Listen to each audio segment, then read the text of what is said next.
السلام عليكم ورحمة الله وبركاته. ازيكم يا جماعة؟ عاملين ايه؟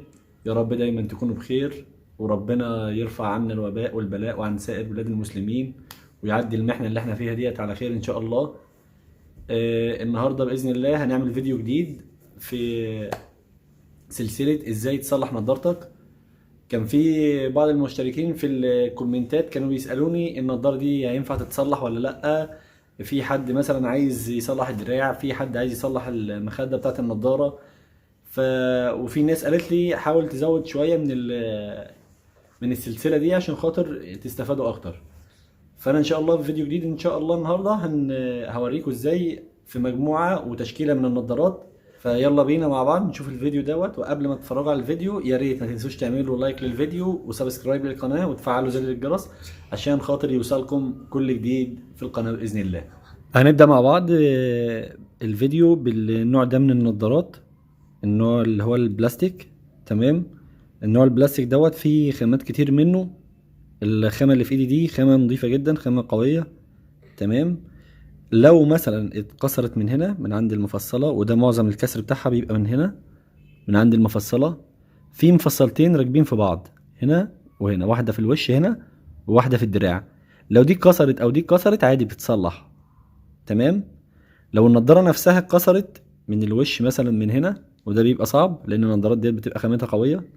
لو النضارة نفسها اتكسرت من هنا او اتكسرت من هنا او اتكسرت من تحت مثلا من اي حتة من الوش، بتتصلح بس بيبقى شكلها بايخ، بتبقى شكلها مش كويس. تمام. ده النوع اللي هو البلاستيك. لو في اي استفسارات تانية عن النوع دوت مثلا يبقى اكتبوا له في الكومنتات. ده اول نوع. النوع التاني من النضارات البلاستيك اللي هي الخامة تي ار اللي هي الرفيعة دي. تمام. برضو نفس الكلام، لو اتكسرت مثلا من هنا، لان معظم الكسر اللي بيجيلي بيبقى جاي برضو من الدراعات من هنا او من هنا اللي هي المفصلة بتاعت الدراع او مفصلة الوش. تمام. لو الوش برضو اتكسر نفس الكلام على اللي قبله، اللي هي برضو لو اتكسر من هنا او من هنا او من هنا، برضو لو طق او اتكسر برضو يبقى ملوش حل او بيتلحم بشكل مش كويس وبيبقى ضعيف. النوع التالت معانا الشكل ده برضو اللي هو المعدن الهاف فريم. تمام. ده برضو لو اتكسر من المفصلة من هنا برضو بيتصلح من الحتة دي. تمام. لو الخيط بتاعها برضو اتقطع ولا حاجة زي الفيديو اللي قبل كده اللي انا وريته لكم في سلسلة ازاي تصلح نضارتك، لو اتقطع عادي بيتغير. لو المخدة نفسها دي اتكسرت بتتلحم تاني عادي، مفيش اي مشكلة. البريدج بقى بتاعه او الحتة المعدن دي اللي في النص دي اسمها بريدج. تمام. لو اتكسرت من هنا تمام بتتصلح او بتتلحم. لو اتكسرت من هنا برضو بتتلحم.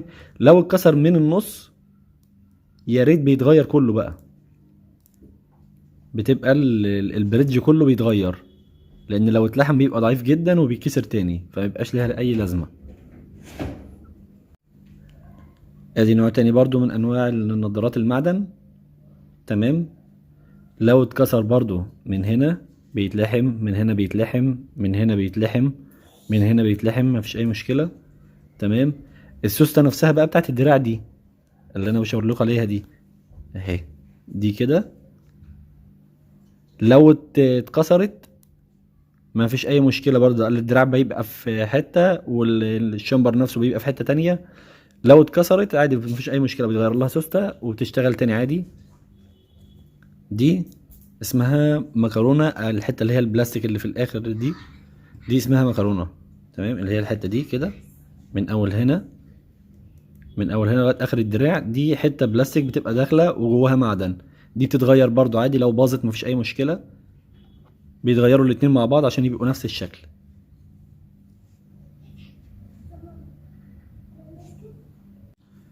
ده موديل تاني برضو. تمام. في برضو السوسته، بس السوسته جوه الدراع تحس ان هي الدراع هي والسوسته حته واحده، فهي مش باينه زي النضاره اللي قبل كده. برضو اهي بتتصلح برضو عادي مفيش اي مشكله. وبرضو الحته المعدن دي اللي هي المفصله اللي دي دي اسمها مفصلة في وش الشمبر، وهنا الدراع، وده الدراع. فدي برضو لو اتكسرت مفيش اي مشكلة، بتتلحم او بتتغير. ده نوع تاني من انواع النضارات. تمام.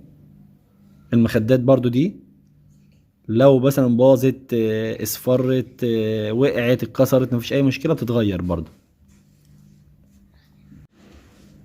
ندخل على النوع الفريملس في النضارات. النوع الفريملس دوت بيبقى ضعيف جدا جدا، واضعف حاجة فيه بتبقى العدسات. بس لو عملنا عدسات ضد الكسر خلاص انسى الموضوع، مفيش اي مشكلة بالنسبة لنا. وقع، اتكسر، اتخبط، مفيش اي مشكلة. لو مثلا اتكسر اللي هو المسمار اللي ماسك العدسات ده، او المسمار الناحيه التانية، لو دول اتكسروا، او مثلا اي مسمار في الاربعه دول اتكسر، مفيش اي مشكله، بيتلحم وتشتغل عادي تاني. الدراع برضو نفس الكلام، لو حصل فيه اي حاجه يعني الشمبر لو اتكسر او باظ فيه اي حاجه بتتصلح عادي تاني.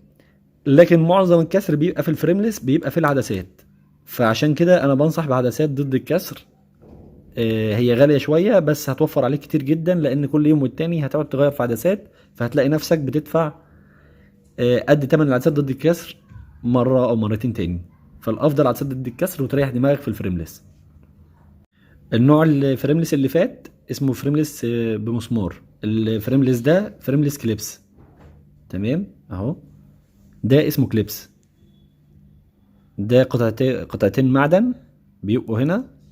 بي ال- البنزين بيخشوا في كليبس بلاستيك الناحية التانية، ويضغط عليهم، فبتبقى محكمة جدا وعملية اكتر بكتير جدا من النظارات الفريملس المسمار. لان الفريملس المسمار كل يوم والتاني ممكن تفك منك، او كل فترة، يعني ممكن نقول اسبوع، شهر كده بتفك. لكن دي بعد ما تتعمل ما بتبقاش ما بتفكش بسهولة يعني. فالافضل ليها في الفريملس برضو العدسات ضد الكسر زي ما قلت لكم. وده اخر نوع معانا. ولو في اي انواع تانية انتوا عايزين تستفسروا عنها، يا ريت تسألوني في الكومنتات ان شاء الله بإذن الله وهرد عليكم. ولو اي حد حابب يسأل على اي حاجة في مجال النظارات يقول لي، وان شاء الله اكون معاكم بإذن الله وافدكم. لو الفيديو عجبكم ما تنسوش تعملوا لايك وسبسكرايب للقناة، وشكرا.